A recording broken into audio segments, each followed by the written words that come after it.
coaches.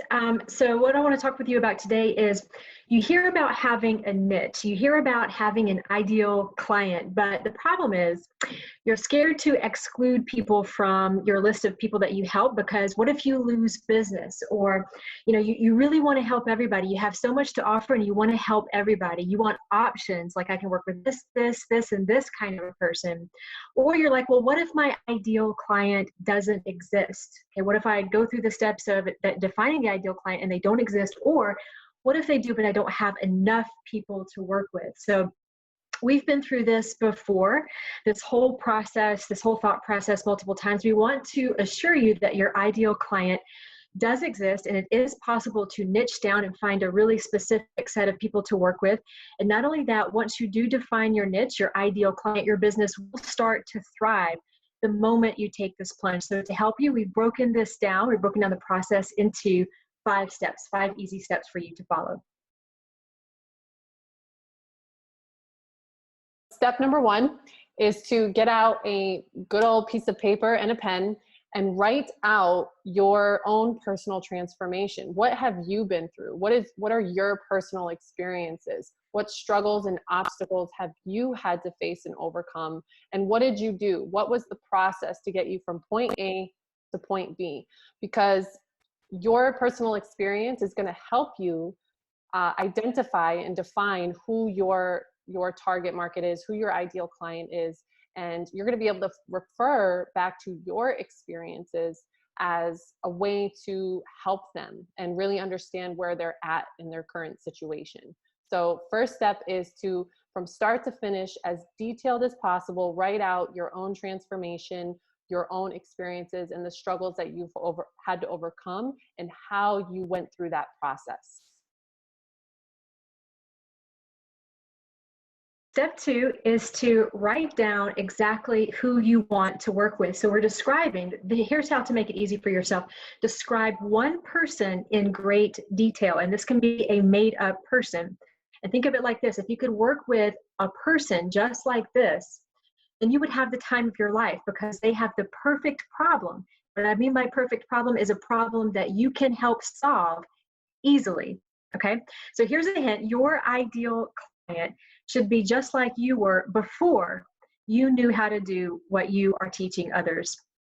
Okay, so, and the reason why this is the case is that you can relate to their problem because you've been there, and you can relate to their desire to succeed. So as you're describing your ideal client, really describe what it is that they're going through, and how that desire to succeed is going to push them forward. They have to have that desire to succeed. Their work ethic is going to be off the chart. So that's where you start, by describing this one person, the sense of one person that you can help. Step 3 is now where you currently are in your current situation. How are you the ideal person to help your ideal client from where they're at to where they want to be? How can you, now where you are, using what you have, how can you take them through that similar process that you've gone through, right? So bringing together your personal struggles, your transformation, your triumphs, and the tools. What tools do you have in your tool belt currently that will help your client get from point A to point B, the similar process that you've already been through? Step 4, so now that you have these ideas written down, you need to get out in the world and start researching people who resemble your ideal client. So get to know people more, discover the nuance of their problem and what it is that they're going through. And the way to do this is you can conduct interviews with people who resemble your ideal client. You can send surveys out to people. And what you're doing here is you're confirming the notes that you have.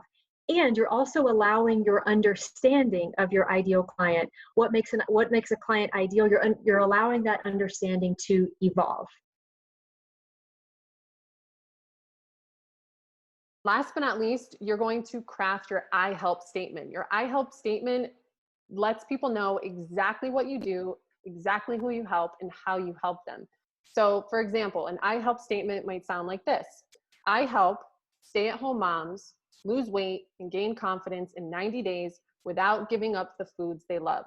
It's very clear about who you help. It's clear about what the outcome is, and it's clear about how you go about doing it. So when people are looking for you, or when they come across your social media, they come across your website, they know exactly what you do. So that's very important when people are trying to find you.